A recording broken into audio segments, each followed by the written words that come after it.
Hello friends, मेरे digital classes में फिर से एक नए सेशन में आप लोग का बहुत बहुत स्वागत करता हूं। तो यहाँ पे हम फ्रेंड्स लूसेंट कवर करा रहे हैं, जो आपके लगभग जीके से बात करूँ जीके में।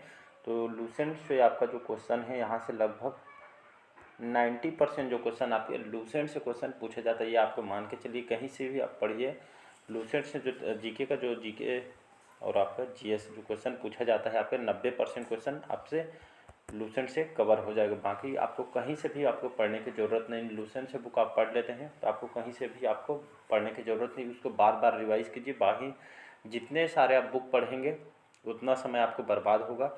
इसलिए जो पढ़े हैं उसी को रिवीजन कीजिए। जो क्वेश्चन बताया जा रहा है उन्हीं को पढ़िए। जो क्वेश्चन मैं लाया हूँ आपके लूसेंट से क्वेश्चन लिया गया है, तो इसको बार बार रिवाइज कीजिए। एक बार बेसिक से देखिए, फिर इसको स्पीड मोड में इसको डाल के देखिए, ताकि रिवीजन होगा तो आपके एग्ज़ाम टाइम में आपको कन्फ्यूज वगैरह नहीं होगा। तो यहाँ पे जो क्वेश्चन छांट के यहाँ पे बताया गया है, जो क्वेश्चन आपके एग्जाम के लाया है, क्वेश्चन यहाँ से बहुत बार क्वेश्चन रिपीट भी हो अलग अलग एग्जाम में, क्वेश्चन को याद रखिएगा। तो चलिए सेशन को स्टार्ट करते हैं। पहले बार आए हैं तो चैनल को सब्सक्राइब करके रख लीजिएगा, ताकि नोटिफिकेशन आप तक पहुँच पाए। तो चलिए स्टार्ट करता हूँ। लगभग मैं इसके पहले जो पार्ट है, लगभग 60 क्वेश्चन मैं कवर कराया था। तो उसके बाकी जो क्लासेस उसको भी देख लीजिएगा। सारे क्वेश्चन आपके सिलेबस पे, चाहे कोई भी एग्ज़ाम की तैयारी कर रहे हैं, चाहे एसएससी, रेलवे, यूपीएससी, पीएससी, कोई भी एग्ज़ाम हो, तो सारे एग्ज़ाम के लिए आपके क्वेश्चन हैं, आपके सभी के लिए सफिशेंट है, चाहे कोई भी स्टेट का एग्ज़ाम हो, चाहे सेंट्रल गवर्नमेंट के एग्ज़ाम। तो चलिए सेशन को बढ़ाते हैं आगे। तो हमारा क्वेश्चन है, राज्य वित्त आयोग एक क्या है? ये आपकी विधिक संस्था है या अभी आपके असंवैधानिक संस्था है, आपके संवैधानिक संस्था है, या डी है इनमें से कोई नहीं? इसका सही ऑप्शन हो जाएगा आपका सी ऑप्शन करेक्ट हो जाएगा। तो राज्य जो वित्त आयोग है, ये हमारे एक संवैधानिक संस्था है और एक संवैधानिक निकाय भी इसको कहा जाता है। तो राज्य वित्त आयोग एक संवैधानिक निकाय है। यह आपके 73वें आपके संवैधानिक संशोधन अधिनियम 1992 में इसके तहत इसको बनाया गया है। और अनुच्छेद 280 के तहत केंद्र सरकार ने वित्त आयोग की तर्ज पर 1993 में, जो कि लगभग भारत के जो सभी जितने भी राज्य हैं, इसमें वित्त आयोग की स्थापना की गई है। तो इसको याद रखिए, सभी राज्य में आपका लागू होगा। तो इसको याद रखिए, कई बार एग्जाम में क्वेश्चन पूछा है। 73वें संविधान संशोधन 1992 में इसको बनाया गया है। तो इसको याद रखिए, आर्टिकल 280 के तहत इसको बताया गया, तो इसको याद रखिएगा। अगला क्वेश्चन देखते हैं।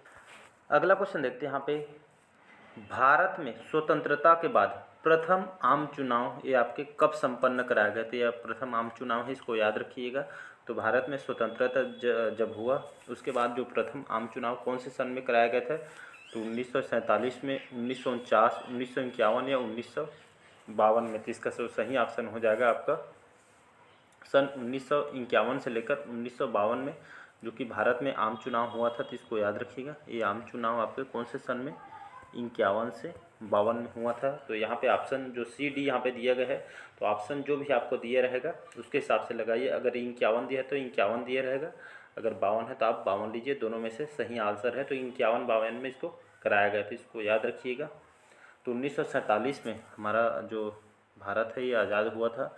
तो उसके बाद आज़ादी के बाद जो लोकसभा में जो पहला चुनाव आपके 51-52 में कराया गया। तो इसका जो सही ऑप्शन हो जाएगा 51। जो भी ऑप्शन आपको दिया रहेगा 51 है तो 51 लीजिए। दोनों ऑप्शन नहीं देगा, लेकिन यहाँ पे मैं टाइपिंग मिस्टेक कर दिया हूँ, तो 51-52 जो भी रहेगा उसके हिसाब से इसका आंसर लीजिएगा। अगला क्वेश्चन देखते हैं। यहाँ पे, भारत में पहली बार महिलाओं को मताधिकार कब प्राप्त हुआ था? तो आपको 1926 में, 1927 में, 1931 में या 1940 में? तो इसका सही ऑप्शन हो जाएगा सन 1926 में। याद रखिएगा, 1926 में, सन 1926 में भारत में सर्वप्रथम महिलाओं को यहाँ पे अधिकार देने का जो अधिकार यहाँ पे प्राप्त हुआ था 1926 में। इसको याद रखिए। तो इस समय जो महिलाओं को मत देने का अधिकार यहाँ पे प्राप्त हुआ था, तो इसको याद रखिएगा।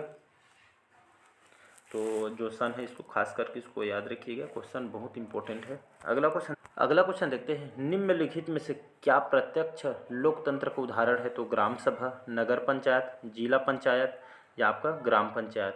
इसका सही ऑप्शन हो जाएगा आपका ये ऑप्शन इसका करेक्ट आंसर हो जाएगा। तो ये आपका जो ग्राम सभा है, ग्राम सभा जो आप एक प्रत्यक्ष लोकतंत्र का इसको उदाहरण माना जाता है। तो ग्राम सभा जो गठन है आपके ग्राम पंचायत के 18 वर्ष से जो अधिक उम्र के वयस्क जो व्यक्ति को मिलाकर इसमें किया जाता है। तो इसको याद रखिए, ग्राम सभा की जो बैठक में जो ग्राम सभा के सभी जो निवासी होते हैं, ग्राम निवासी, तो ये इसमें भाग लेते हैं। तो इसी तरह ही आपके प्रत्यक्ष लोकतंत्र का इसको उदाहरण इसको कहा जाता है। तो इसको याद रखिएगा, बहुत बार एग्जाम में क्वेश्चन को पूछा गया, तो इसको भी याद रखिएगा।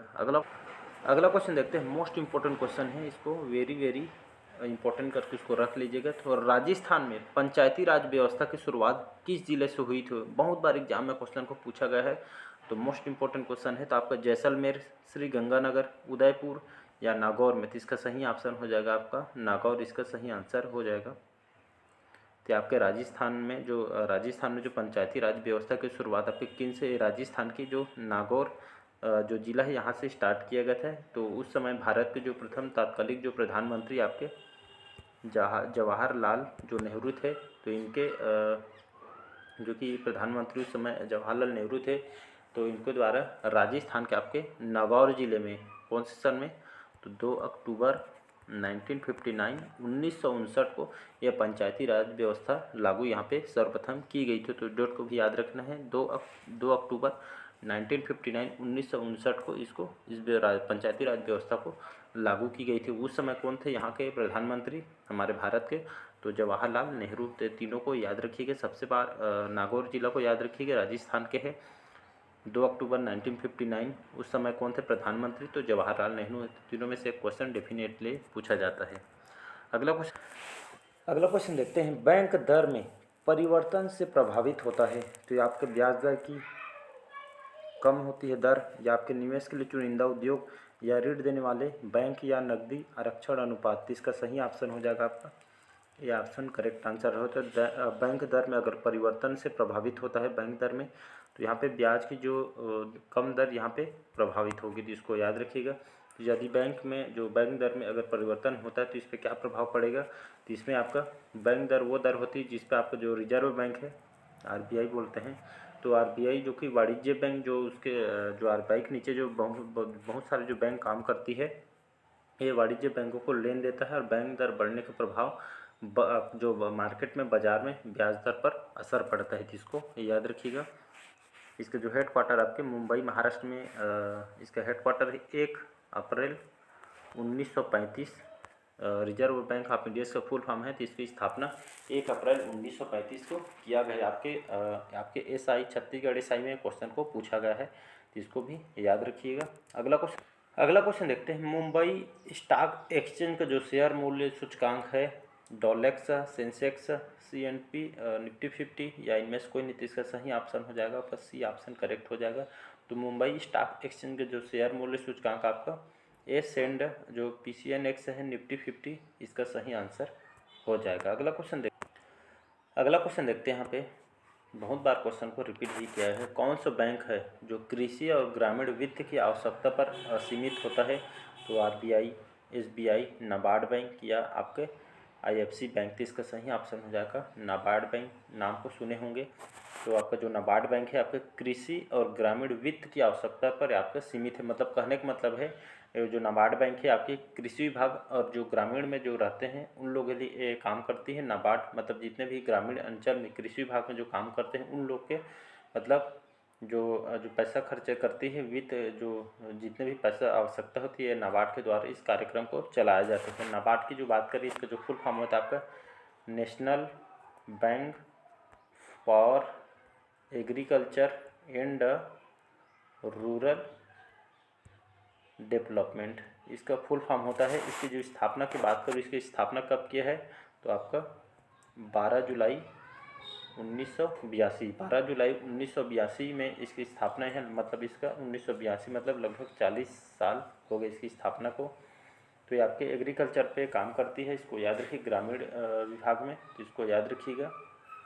और इसके वर्तमान में जो चेयरमैन है आपके श्री शैलजा केवी, जो कि इसके चेयरपर्सन है, तो इसको भी याद रखिएगा। तो इसके स्थापना को याद रखिएगा। 1982 में इसका स्थापना के जो फुल फॉर्म बताए हैं, तो इसको भी याद रखिएगा। एक बार फिर से रिपीट कर दे रहा हूँ मैं।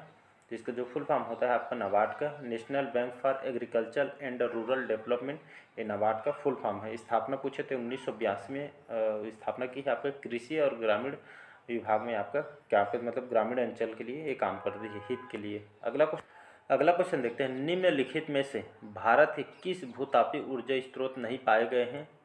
तो आपके Godavari delta, Ganga delta, Himalaya delta या पश्चिम डेल्टा। तो इसका जो सही ऑप्शन हो जाएगा आपका बी ऑप्शन, गंगा डेल्टा। तो इसको याद रखिए, जो गंगा डेल्टा है, गंगा डेल्टा तो यहाँ पे भारत की इस भूतापीय ऊर्जा में गंगा डेल्टा के स्रोत यहाँ पे नहीं पाएगा। मतलब जो भूतापीय ऊर्जा मतलब जो ऊर्जा उत्पन्न के लिए जो भूतापीय ऊर्जा चाहिए आपके यहाँ से गंगा डेल्टा से नहीं पाएगा। तो इसको याद रखिए। बाकी जो आपका गोदावरी, हिमालय और पश्चिमी घाट से यहाँ पे प्राप्त हुई है बात। इसका जो बी ऑप्शन करेक्ट आंसर हो जाएगा। नेक्स्ट अगला क्वेश्चन देखते हैं यहाँ पे, steel authority of India limited, जिसे हम सेल के नाम से जाते हैं, तो इसका full form steel authority of India limited, SAIL की स्थापना कब हुई है? तो इसकी स्थापना 1950 में, 1963 में या आपके 74 में या 1989 में। तो इसका जो सही ऑप्शन हो जाएगा यहाँ पे सी ऑप्शन करेक्ट आंसर हो जाएगा आपका। 74 नहीं है आपका 73, मतलब 1973 है आपका। तो आपका टाइपिंग गलत हो गया है, तो इसको याद रखिए, आपको 1973 है। तो 1973 आपको आंसर लेना है, ये करेक्ट आंसर है। तो ये आपका महारत्न कंपनी के अंतर्गत आती है। तो स्टील अथॉरिटी जो आप इंडिया जो लिमिटेड है, सेल की स्थापना कौन से सन में हुई? तो 1973 में इस कंपनी की स्थापना की है, जो कि महारत्न कंपनी है, मतलब देश की सार्वजनिक क्षेत्र की स्टील उत्पादक कंपनी है। तो इसको याद रखिएगा। तो इसकी जो स्थापना है 1973 में 24 जनवरी 1973 में इसकी स्थापना किया गया है। तो इसको याद रखिए, मोस्ट इंपॉर्टेंट क्वेश्चन ये भी। अगला क्वेश्चन देखते हैं यहाँ पे, शर्करा, इसे शुगर भी कहते हैं, तो इसकी फैक्ट्री आपका टेरियो नहीं है, आपके फैक्टोरियो हैं यहाँ, फैक्ट्रियाँ। तो इसको मैं पीडीएफ में सुधार दूँ, अब तक फैक्ट्री है। तो शर्करा या शुगर की जो फैक्ट्रियाँ सबसे ज़्यादा अधिकतम संख्या कहाँ पे है? तो आपके उत्तर प्रदेश, झारखंड, मध्य प्रदेश, कर्नाटक। तो इसका सही ऑप्शन हो जाएगा उत्तर प्रदेश, इसको यूपी भी कहते हैं। तो शर्करा या शुगर की बहुत सारी जो फैक्ट्री सबसे ज़्यादा कौन से राज्य में पाया जाता है? तो आपके उत्तर प्रदेश में पाया जाता है। इसको याद रखिएगा। शुगर की अगर फैक्ट्री सबसे ज़्यादा है तो आपके उत्तर प्रदेश में पाया जाता है, इसको याद रखिएगा। और उत्तर प्रदेश की जो राजधानी है आपका लखनऊ, योगी आदित्यनाथ यहाँ के सीएम हैं, और आनंदी जो पटेल है यहाँ के नए राज्यपाल हैं। तो इसको याद रखिएगा, मोस्ट इंपॉर्टेंट क्वेश्चन है। अगला क्वेश्चन देखते हैं यहाँ पे, निम्नलिखित में किसे व्हाइट ऑफ द अर्थ कहा जाता है? तो आपके क्रस्ट को, जिसे क्रस्ट या कोर या आपके मेटल, ये मेंटल है लेकिन ये आपका मेटल है, या इनमें से कोई नहीं। तो इसका सही ऑप्शन हो जाएगा मेटल, इसको याद रखिएगा। तो इनमें से जो आपका जो मेटल है, इसको व्हाइट ऑफ द अर्थ के नाम से इसको जाना जाता है। तो आपका वाइट धातु है, शुद्ध धातु वाइट होता है। तो मेटल वाइट होता है, सुनहरा कलर का। तो वाइट ऑफ द अर्थ किसको कहा जाता है? तो मेटल को कहा जाता है, इसको याद रखिएगा। अगला क्वेश्चन देखते हैं यहाँ पर, महासागरीय सतह का निर्माण किस प्रकार के चट्टानों से हुआ है? तो गैब्रो, ग्रेनाइट, बेसाल्ट या आपके परतदार। तो इसका सही ऑप्शन हो जाएगा आपका बेसाल्ट युक्त जो चट्टान होते हैं। तो महासागर जो सतह का जो निर्माण, जो महासागर के जो सतह पाए जाते हैं, तो इसका जो निर्माण आपके किस प्रकार के चट्टानों से हुआ था? आपके बेसाल्ट युक्त चट्टानों से इसका निर्माण हुआ है। तो क्वेश्चन पूछा जाएगा तो बेसाल्ट आंसर लीजिएगा। तो अगर महासागर में जो सतह का जो निर्माण होता है तो बेसाल्ट युक्त जो चट्टान के जमने से होता है, इसको भी याद रखिएगा। अगला क्वेश्चन देखते हैं। अगला क्वेश्चन है 73 क्वेश्चन, ग्रह क्या है? तो ये आपके ऐसे अप्रकाशमान जो पिंड जो टिमटिमाते हैं, या आपका ऐसे प्रकाशमान पिंड जो टिमटिमाते हैं, या ऐसे अप्रकाशमान जो पिंड तो टिमटिमाते नहीं है, या ऐसे प्रकाशमान जो पिंड तो टिमाते नहीं है। तो इसका सही ऑप्शन हो जाएगा ग्रह क्या है? तो ऐसे अप्रकाशमान जो पिंड जो टिमटिमाते नहीं है। तो इसको याद रखिए, इसका सी ऑप्शन करेक्ट आंसर हो जाएगा। तो सूर्य किसी जो अन्य जो तारे हैं उसके चारों ओर परिक्रम करने वाले जो खगोलीय पिंडों को यहाँ पे ग्रह कहा जाता है। तो इसको भी याद रखिए, उदाहरण अगर पूछे तो। अगला क्वेश्चन देखते हैं यहाँ पे 74 क्वेश्चन है, महाद्वीप और आपका महासागर। तो महाद्वीप और महासागर आपके किस श्रेणी के उच्चवाच है? तो प्रथम श्रेणी के, द्वितीय श्रेणी, तृतीय श्रेणी या चतुर्थ श्रेणी। तो इसका सही ऑप्शन हो जाएगा आपका प्रथम श्रेणी। ये प्रथम श्रेणी के अंतर्गत क्या होता है, आपके महाद्वीप और महासागर। तो महाद्वीप और आपका जो महासागर है, इस आपके प्रथम श्रेणी के आपके अंतर्गत ये उच्चवत होते हैं, तो इसको याद रखिएगा। तो प्रथम जो श्रेणी है इसके आपके इसके अंतर्गत आपका महाद्वीप और आपका महासागर, ये आपके बेसिन को इसमें शामिल किया जाता है, तो इसको याद रखिए। अगर द्वितीय श्रेणी में क्या क्या होता है, तो द्वितीय श्रेणी में उच्चवत आपके पर्वत, पठार, मैदान और झील वगैरह इसमें द्वितीय श्रेणी के अंतर्गत आता है। अगर यहाँ से 2 क्वेश्चन अगर पूछे तो प्रथम आपका महाद्वीप, महासागर ये आपके इसमें शामिल हो जाएगा, बेसिन को इसमें शामिल किया जाता है। अगर द्वितीय पूछ दे तो इसमें आपका द्वितीय श्रेणी में जो उच्चवच पर्वत, पठार, मैदान और झील वगैरह इसमें द्वितीय श्रेणी के उच्चवच होते हैं, तो इसको याद रखिए। दोनों में से एक क्वेश्चन अगर पूछे तो डेफिनेटली आपसे दोनों क्वेश्चन अटेंड हो जाएगा, तो इसको याद रखिए। पहला में आपका महासागर महाद्वीप को लेना है, सेकंड में आपको पर्वत, पठार, झील वगैरह को द्वितीय श्रेणी के उच्चवत के श्रेणी में आपको लेना है। अगला क्वेश्चन देखते हैं। 75 क्वेश्चन है। संचार उपग्रह की वायुमंडलीय स्तर में स्थित होते हैं, तो आपके समताप मंडल या आयन मंडल, इसको आयनोस्फीयर कहते हैं, और समताप मंडल को स्ट्रेटोस्फीयर कहते हैं, तो इसको याद रखिए। क्षोभ मंडल को ट्रोपोस्फीयर कहते हैं और बहिर्मंडल को एक्सोस्फीयर कहते हैं, तो इसको याद रखिए। तो संचार उपग्रह जिसमें आपके जो इलेक्ट्रॉन और आयनिक जो परमाणु के अणुओं के एक प्रचुर परत है, तो इसको याद रखिए। लगभग 48 किलोमीटर जो ऊपर जाएंगे तो आपको आयन मंडल देखने को में, जिसमें आपका जो आयन मंडल में क्या होता है, इसमें जो रेडियो संचार जो कार्यक्रम है इसमें संभव बनाते हैं, तो इसको याद रखिएगा। तो संचार उपग्रह जो वायुमंडल स्थित जो होते हैं किस पे होते थे, आयन मंडल आयनोस्फीयर में होते हैं, तो इसको याद रखिए। रेडियो संचार के लिए इसको संभव बनाता है आयनोस्फीयर या आयन मंडल, इसको याद रखिएगा। तो इसका बी ऑप्शन करेक्ट आंसर हो जाएगा। तो आज का जो सेशन यहीं तक रखते हैं 75। हम कल 76 क्वेश्चन को स्टार्ट करेंगे बच्चों के क्वेश्चन को। तो चलिए बस आज के लिए जो क्वेश्चन यहीं तक रखते हैं। कमेंट करके बताइएगा आज के जो सेशन है कैसे लगा, कमेंट करके। और पहले बार आएँ तो चैनल को सब्सक्राइब कर दीजिएगा और अपने फ्रेंड्स को भी शेयर कीजिए ताकि उन लोग भी इसका लाभ उठा पाएँ। लूसेंट जो है आपके 90% जो क्वेश्चन आपसे यहीं से क्वेश्चन पूछा जाता है, बाकी कहीं से आपको पढ़ने की ज़रूरत नहीं है। इसी को बार बार रिवाइज़ कीजिए ताकि आपके एग्जाम टाइम आपको कंफ्यूज वगैरह नहीं होना पड़ेगा। तो चलिए बस आज के यहीं तक रखते हैं, और कम से कम आपके लिए इतना अच्छे क्वेश्चन आते हो, एक शेयर एक लाइक कर दीजिएगा। चलिए, थैंक यू।